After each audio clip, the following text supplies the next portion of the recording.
Bom dia, amigos. É uma alegria estarmos aqui hoje, nessa manhã, para refletir sobre o Evangelho, de Jesus à luz da doutrina espírita. Hoje nós daremos continuidade ao estudo do capítulo 18 da obra Evangelho segundo o Espiritismo, cujo título é Muitos os chamados e poucos os escolhidos. Hoje, então, seguiremos a reflexão da segunda parte, que compreende os itens 3, 5, 10 e 15. Mas é importante resgatarmos brevemente a essência dos ensinamentos apresentados na semana passada, que serão complementados com os itens de hoje. Na semana passada nós falamos da parábola da festa de núpcias, naquele momento onde Jesus compara o reino dos céus, onde tudo é alegria, tudo é felicidade, a uma cerimônia de casamento que o rei faz para o seu filho. Os primeiros convidados, então, são aqueles que receberam a lei divina, os judeus, para o reconhecimento, para o conhecimento dessa lei através de Moisés. Os enviados do rei para fazer os convites para estes convidados seriam, então, os profetas, que, trazendo as revelações do mundo espiritual, convidaram os judeus a seguirem o caminho da verdadeira felicidade. Mas que as palavras, então, foram pouco ouvidas. Ou seja, o convite para esta boda foi recusado, sobretudo por muitos daqueles que conheciam as leis e que tinham o compromisso de compartilhar para o povo. Os convidados, então, que deixaram de comparecer a essa boda, alegaram que tinham afazeres, que tinham que cuidar de seus campos, cuidar dos seus negócios. E eles, então, representam aquelas pessoas que se interessam apenas pelas coisas do mundo e seus próprios interesses, sendo assim indiferentes às coisas espirituais. Porém, mesmo que esses convidados não tenham comparecido, não bastava apenas conhecer a lei de Deus, ser religioso, nem tampouco sentar-se à mesa para participar da festividade da boda. Era necessário, antes de tudo, como uma condição expressa, vestir a túnica nupcial, a roupa para a festa, que seria a purificação dos seus corações, e praticar a lei contida na frase, fora da caridade não há salvação. Bem como também, nem todo aquele que diz Senhor, Senhor, entrará no reino dos céus, mas sim, aquele que faz a vontade do Pai, que entende as suas leis, mais do que isso, aquele que pratica a lei de Deus, edificando assim a sua casa sobre a rocha. Porém, todo aquele que ouve as palavras de Jesus, que conhece as leis de Deus, mas não as observa, não as pratica, será comparado então àquele homem que edifica a sua casa sobre a areia. Vem então a tempestade, vem então a chuva, os rios transbordam, e a casa é arruinada. Aquele que entende, observa e coloca em prática as leis de Deus, os ensinamentos do Cristo, mesmo com as dificuldades da vida, mesmo que os rios transbordem, mesmo que as tempestades cheguem, tem a sua casa erguida em bases sólidas. A sua fé é fortalecida para superar este momento difícil. Eles são mais indulgentes com os seus semelhantes, mais caridosos, pois desta forma reconhecemos o verdadeiro cristão, não pela quantidade de vezes que vai ao ambiente religioso, não pela quantidade de preces que faz, mas sim, ele é reconhecido pelas suas obras, pela ação que ele tem em relação ao próximo. E nos perguntamos, quem é o próximo? O nosso próximo é todo aquele que está ao nosso lado, seja quem for, e precisa de nós para alguma coisa. E Jesus então compara a árvore a nós e os frutos em relação às nossas ações. Pois uma árvore boa não pode dar maus frutos e uma árvore má não pode dar bons frutos. A árvore simboliza todos nós e os frutos são as nossas boas atitudes. Ouvimos muitas vezes dizer sobre salvação, sobre o reino de Deus, mas é importante entendermos que a salvação não é um lugar para onde somos direcionados após a morte. A salvação seria nos salvarmos das nossas próprias dificuldades, das imperfeições que ainda carregamos, e assim, dessa forma, quando nos esforçamos para superá-las, nos encontramos num estado de alma, num estado de espírito de felicidade pelas conquistas que assim realizamos conforme os nossos esforços. E aí então está o reino de Deus dentro de nós. E podemos então senti-lo cada vez mais à medida que nos esforçamos para a nossa melhoria, para o nosso progresso moral. Esse capítulo nos fala sobre a porta estreita, na passagem de Mateus, capítulo 7, versículo 13 e 14, onde encontramos as seguintes palavras de Jesus. Prestamos atenção. Entrai pela porta estreita, porque larga é a porta da perdição, e espaçosos o caminho que ela conduz. E muitos são os que por ela entram. Quão pequena é a porta da vida, quão apertado o caminho que ela conduz, e quão poucos a encontram. O que será que quis dizer Jesus ao se referir ao exemplo da porta estreita e da porta larga? A porta larga, à luz do Espiritismo, ao interpretarmos, ela representa aquele caminho fácil, aquele atalho que muitas vezes escolhemos acreditando que chegaremos mais rápido, mas muitas vezes eles não nos levam a lugar algum, ou até nos traz muitos prejuízos para alcançar o nosso objetivo. E aí, dessa forma, chegamos nos excessos, chegamos nas dificuldades, pela nossa própria imprudência. A porta larga é aquele caminho que nos proporciona mais prazeres, atende aos nossos interesses, traz aquela felicidade passageira, aquela felicidade momentânea, alimenta a nossa ilusão sobre as coisas. E muitas vezes escolhemos essa porta larga, espaçosa, onde ali não precisamos nos esforçar para nos adequar a ela e conseguirmos passar. Não precisamos abrir mão de algo, não precisamos ter o esforço de nos adaptar a ela.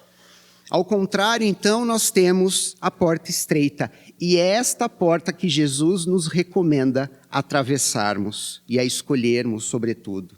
Ela simboliza, então, a desafiadora caminhada de todos nós espíritos em constante processo de crescimento e desenvolvimento em busca das nossas conquistas morais. Jesus indica esta porta para ser escolhida, pois é ela que nos conduzirá à verdadeira felicidade. É ela que nos conduzirá à salvação. Pois vamos imaginar, para passar em uma porta estreita, muitas vezes nós precisamos nos ajustar, nós precisamos aparar arestas, nós precisamos nos adaptar, fazer movimentos, a fim de que essa passagem seja possível, pois de uma outra forma não conseguiríamos ali passar.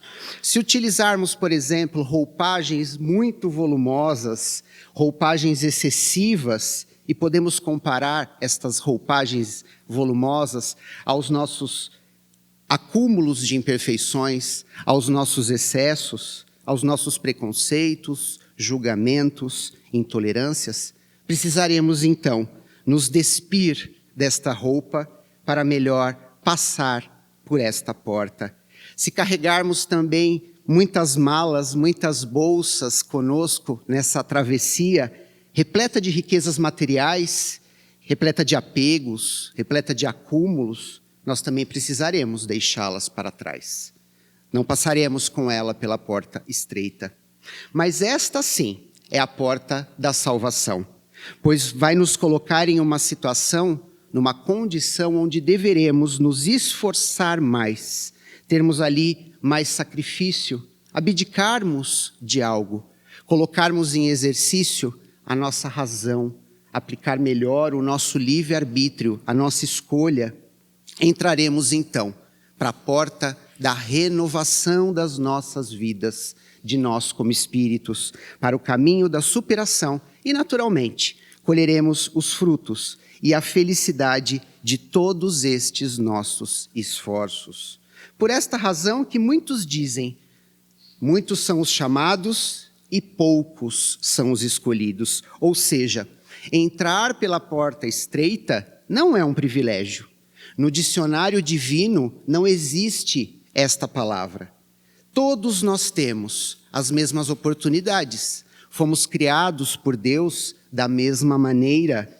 E esta escolha, sobretudo esta conquista ao atravessarmos a porta estreita, ela está acessível a todos nós.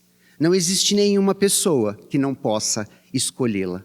Se assim não escolhe, é pela sua própria vontade. Pois o progresso, o crescimento, o nosso desenvolvimento moral é uma lei da natureza. Ela está gravada na nossa consciência, de todos nós. Dentro de nós sempre vai existir algo que vai nos movimentar para frente, que vai nos impelir a crescer, a nos desenvolver, mesmo que a gente não queira. Podemos colocar embaraço ao progresso, mas nós não podemos aniquilá-lo. Portanto, todos nós, um dia, vamos progredir, cada um ao seu tempo, cada um da sua maneira. Mas, se a porta estreita é aquela porta que salva, por que então a maioria de nós, muitas vezes, escolhe a porta larga? É mais fácil para nós, né? Na realidade, isso não vai se tratar de uma preferência que temos por uma porta ou outra, uma preferência maior ou menor, mas sim vai ser uma predisposição individual de cada um de nós com aquilo que temos dentro de si, aquelas qualidades ou aquelas dificuldades. Deus não nos deu as virtudes prontas, Ele nos deu em germen, em semente, para que através do nosso esforço, para que através do nosso trabalho, elas sejam desenvolvidas. Porque muitas vezes observamos uma pessoa mais paciente do que a outra, mais tolerante do que a outra, mais benevolente do que a outra. São conquistas individuais que já foram ali conquistadas nas sucessivas existências, a cada experiência na vida material. Todos nós já conquistamos muitas coisas, temos coisas boas, já chegamos até aqui na nossa trajetória evolutiva, mas temos muito a superar. O mais importante é que temos essa vontade de vir buscar o conhecimento, de vir buscar o entendimento, seja em qualquer lugar, não apenas na casa espírita, pois todas as religiões elas são importantes, desde que elas nos tornem uma pessoa melhor, desde que ela pratique a caridade, desde que ela pratique o bem. E apesar de nós entendermos que muitas vezes podemos escolher apenas a porta larga, não nos faltará, pela misericórdia divina, sempre oportunidades para que possamos fazer escolhas diferentes na nossa vida. Como dizia o apóstolo Tiago, a fé sem obras é morta. Ou seja, não basta apenas termos fé, não basta apenas acreditarmos, termos aquela convicção, acreditarmos sem precisar ver. É preciso trabalho, é preciso ação, é preciso dedicação de cada um de nós. E aqueles que escolhem o caminho da porta larga estão de alguma maneira rejeitando as palavras de Jesus, estão rejeitando o Evangelho, como aqueles convidados da boda, que já tecemos reflexões na última semana, que rejeitaram o convite para a festa do rei.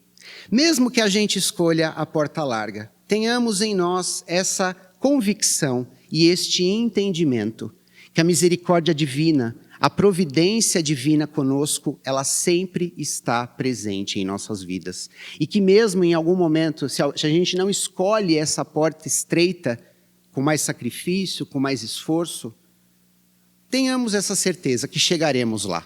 O progresso é inevitável e o Pai nunca desampara nenhum de nós. Porém, quanto mais rápido a gente aprende, quanto mais rápido a gente aprende, mais rápido a gente se desenvolve, né?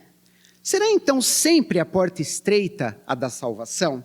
Não, pois à medida que nós melhoramos, à medida que nós progredimos espiritualmente, nós vamos superando as dificuldades. E essa porta então vai ficando mais larga para aquele que tem conhecimento, para aquele que tem entendimento das coisas. Menos árdua será a caminhada daqueles que propõem alcançá-la. Como aquela lição da escola, bem como na vida, aquela situação difícil que nós passamos, e quando ela acontece novamente na nossa vida, nós identificamos, não, isso já aconteceu, eu conduzi dessa maneira, eu aprendi, eu posso também superá-la, como aquele aprendizado da escola também, que quando a gente se dedica, a gente estuda, a gente se prepara, nós passamos na prova, ou nós conseguimos ali resolver aquele problema difícil.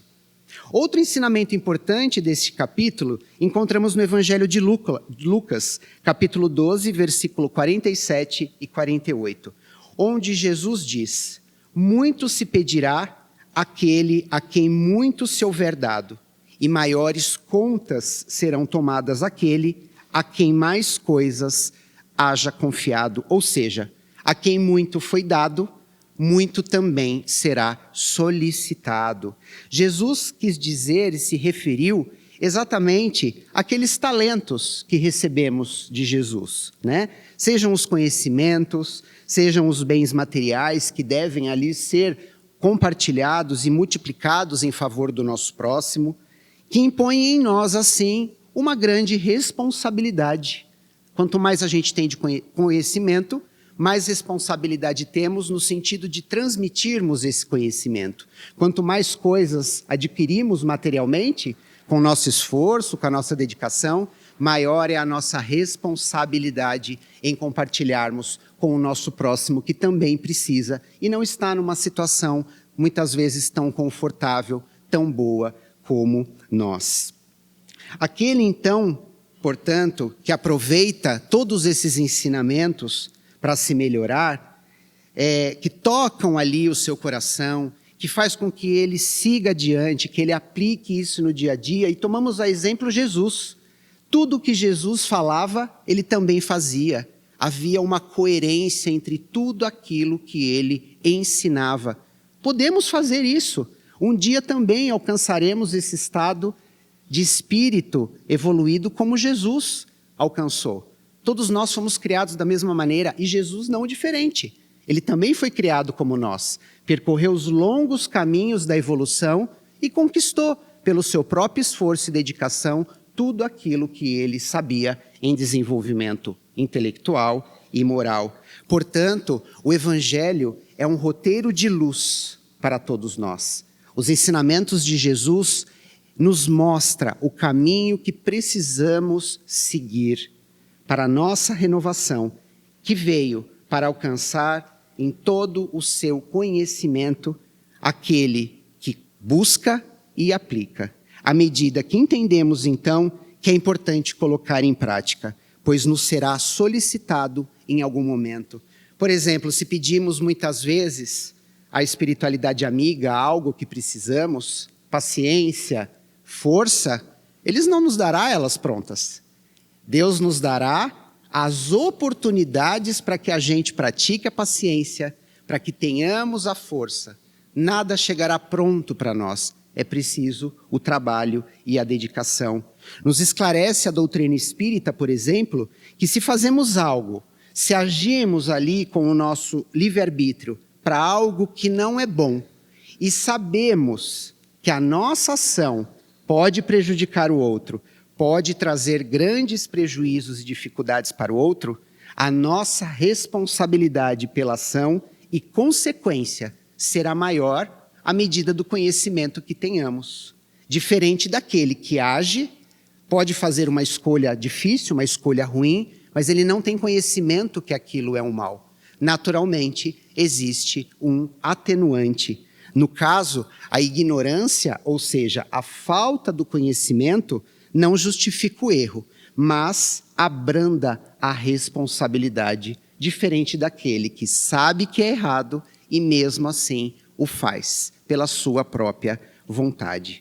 O Espiritismo, então, é o consolador prometido por Jesus, que vem resgatar tudo o que Jesus disse e trazer maiores esclarecimentos, entendimentos adequados a esse tempo. Mas aí nós nos perguntamos, o conhecimento do Espiritismo nos propicia mais responsabilidades? Sim, como qualquer outro conhecimento sobre as coisas espirituais.